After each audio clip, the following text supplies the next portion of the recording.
তো হেই ভিউয়ার্স, কেমন আছেন সবাই? আশা করব সবাই ভালো আছেন। তো আজকে আমরা এক্সপ্লেন করছি হান্টার্স মুভিটা। আর এই মুভিটা বানানো হয়েছে খুবই সুন্দর একটা গল্প নিয়ে। তো এই জন্য আমি বলবো ভিডিওটা শেষ পর্যন্ত দেখার জন্য, আর নয়তোবা অনেক কিছুই মিস করে ফেলবেন। তো চলুন কথা না বাড়িয়ে শুরু করি আজকের ভিডিও। তো এই গল্পের শুরুতে আমরা দেখতে পারি চৈ নামের একটা ছেলেকে, যে কিনা তার মায়ের সাথে বাজারে এসেছে। তার চোখের মধ্যে একটা পট্টির মতো বাঁধা ছিল। এখান থেকে বাজার টাজার করে তারা যখন বাসায় ব্যাক করে, তখন তাদের খাবারের টাইমে আমরা জানতে পারি যে চৈয়ের চোখে কোনো সমস্যা নেই। চৈয়ের মা ইচ্ছা করেই তার চোখের মধ্যে সবসময় পট্টি বেঁধে রাখে। এখন সে এমনটা কেন করে সেটা আমরা একটু পরেই জানবো। আর একটু পরে চৈয়ের বাবাও এখানে চলে আসে, আর সে তার মায়ের উপরে প্রচণ্ড রাগ করা শুরু করে। সে তাকে বারবার করে জিজ্ঞেস করছিল যে এই ছেলেটাকে নিয়ে এত কষ্ট করার দরকারটা কি, সে কি আদৌ ভালো হবে। আর এই ব্যাপারটা বলার পরে সে চৈকে একটা চড়ও মারে, আর একটু পরে সে তার মাকেও পেটানো শুরু করে।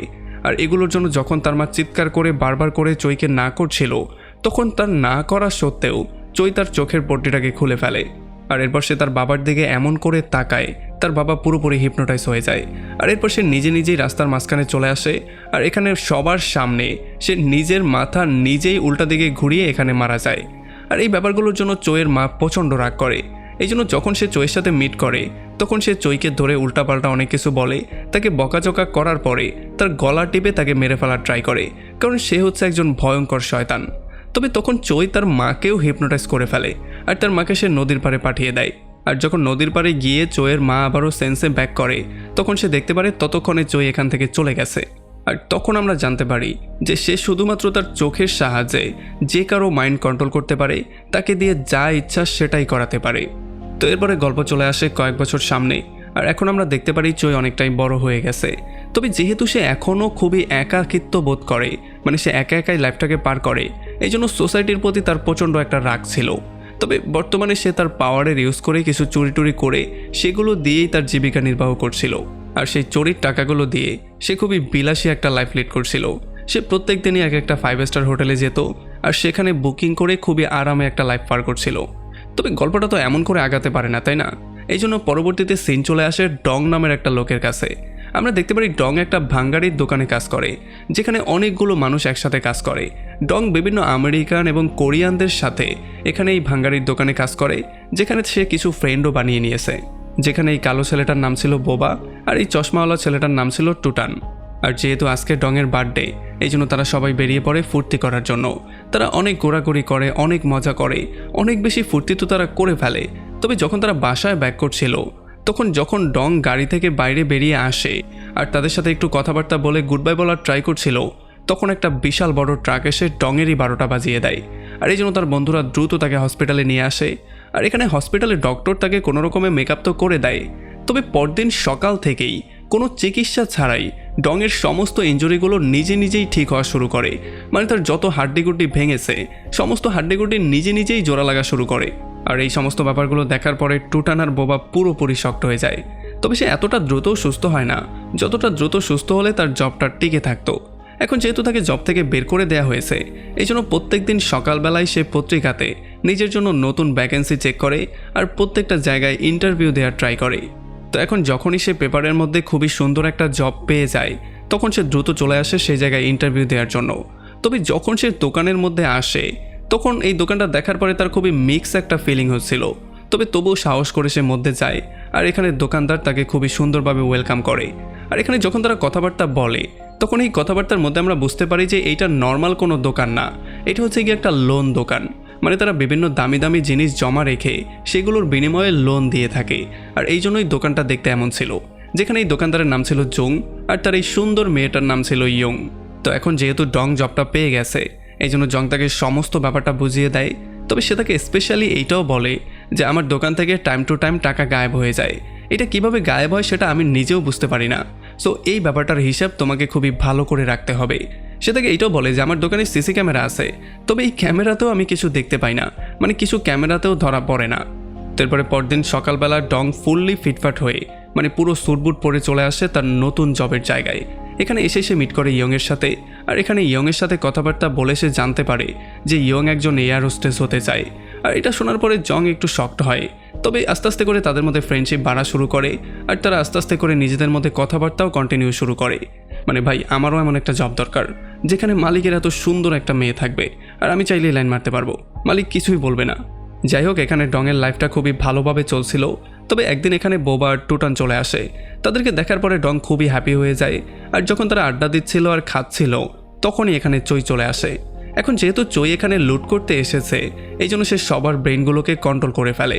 আর তখন আমরা জানতে পারি যে সে শুধুমাত্র একজন না, সে একসাথে অনেকের মাইন্ডকে কন্ট্রোল করতে পারে আর তাদেরকে দিয়ে যা ইচ্ছা সেটা করিয়ে এরপর তাদের মাইন্ডটাকে রিসেটও করে দিতে পারে। মানে সে মানুষ না কম্পিউটার, এইটাই বুঝতে পারলাম না। আর এখন যেহেতু সে চুরি করতে এসেছে, এই জন্য সে জংকে হিপনোটাইজ করে তাকে পাঠায় টাকা আনার জন্য। তবে তখনই ডংয়ের উল্টাপাল্টা কিছু একটা ফিল হয়। সে বুঝতে পারে যে সে চিন্তা তো করতে পারছে, তবে সে বডি পার্টগুলো নাড়াতে পারছে না।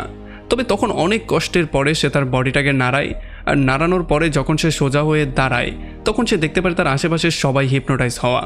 আর তখন এই ব্যাপারটা আমরা ক্লিয়ার হই যে চোয়ের যেই পাওয়ারটা সেটা আসলে ডংয়ের উপরে কাজ করে না। আর যখনই চো এটা দেখতে পারে তখনই সে টুটান আর বোবার মাধ্যমে ডংয়ের উপরে আক্রমণ করিয়ে দেয় আর ইয়ংয়ের সাহায্যে তার পেটের মধ্যে ছুরিও ঢুকিয়ে দেয়। তবে এই ব্যাপারগুলো হওয়ার পরেও কোনোভাবেই ডং হার মানছিল না। সে যে কোনো মূল্যে তার সাথে ফাইট করতে চাচ্ছিল আর তাকে ধরতে চাচ্ছিল। আর এগুলো দেখার পরে সে জংয়ের সাহায্যে তাকে একটা ইলেকট্রিক শকও দিয়ে দেয়।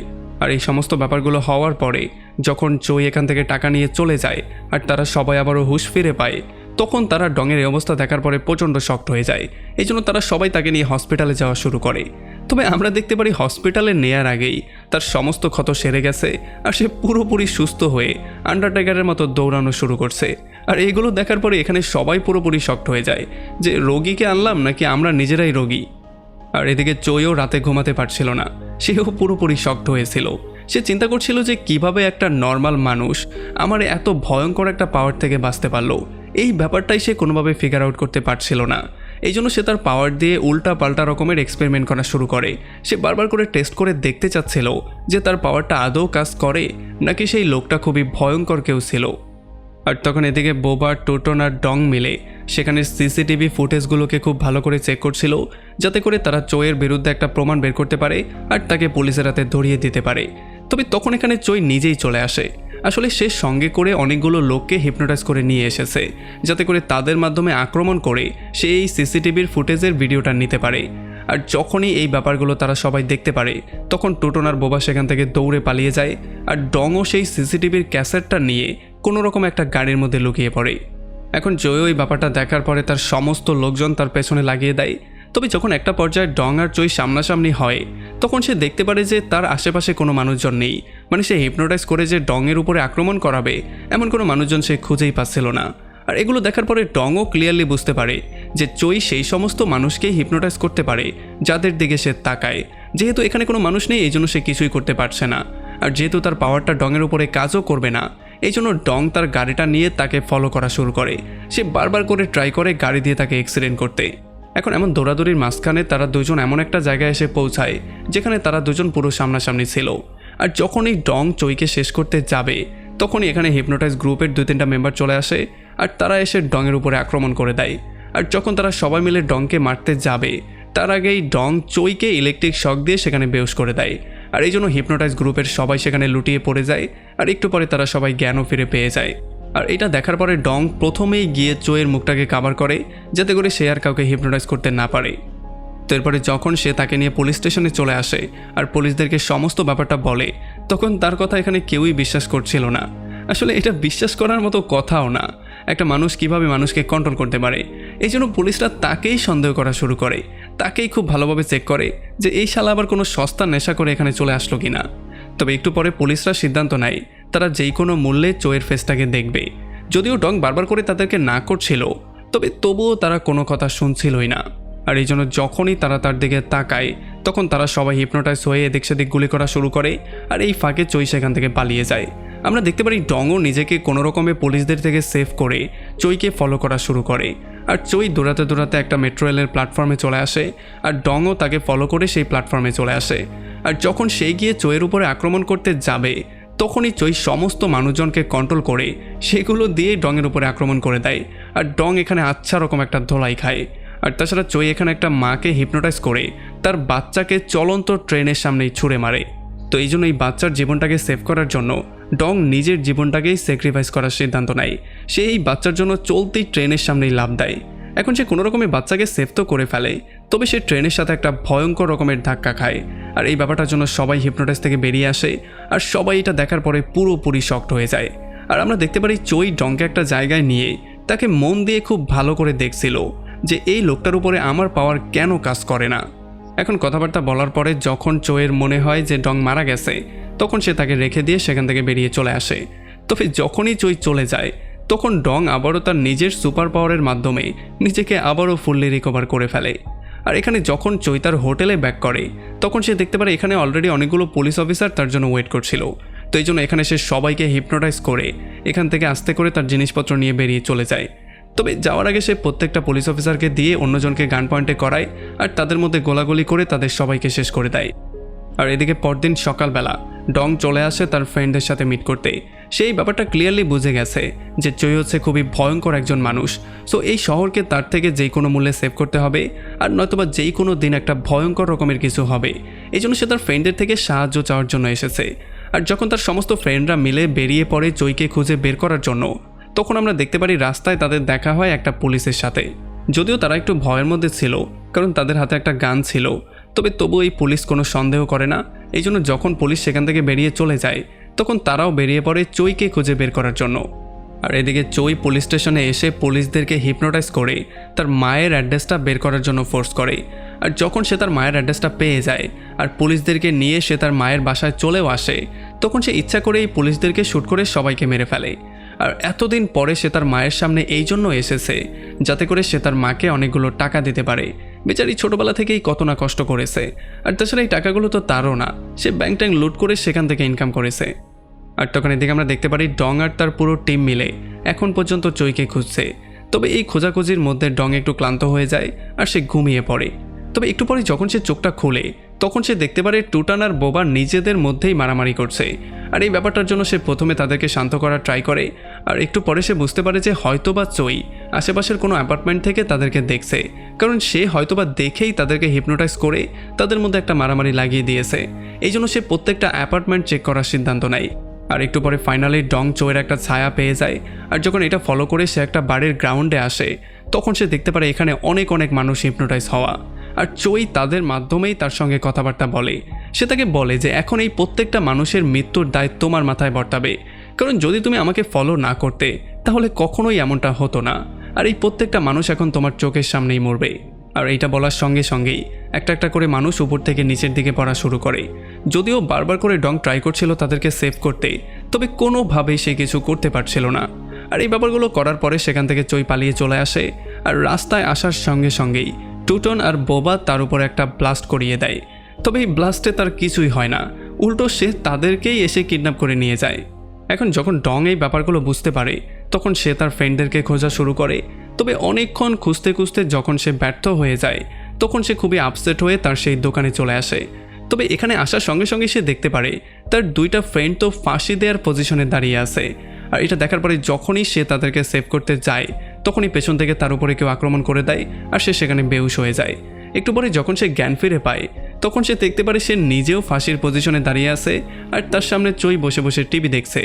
আর এরপরে চই তাদের উপরে প্রচণ্ড রাগ দেখিয়ে তাদেরকে মৃত্যুর মুখে ঠেলে দিয়ে এখান থেকে বেরিয়ে চলে যায়।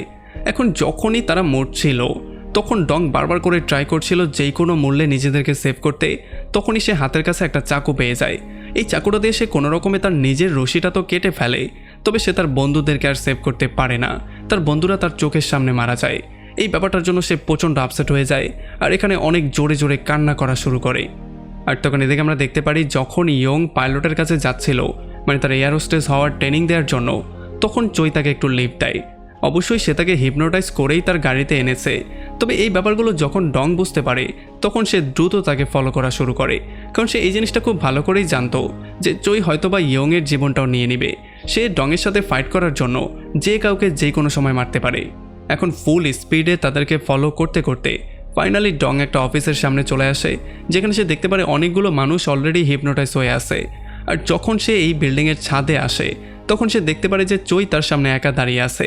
এটা দেখার পরেই সে গিয়ে চইয়ের উপরে আক্রমণ করে দেয় আর তাকে মেরে সে তাকে শেষ করতে যাচ্ছিলই, তখনই চইয়ের নজর পড়ে বিল্ডিংয়ের উপরে দাঁড়িয়ে থাকা তার গার্লফ্রেন্ড জুংয়ের উপরে, যে কিনা শুধুমাত্র চইয়ের একটা ইশারাতেই বিল্ডিং থেকে সোজা নিচে লাফ দিবে।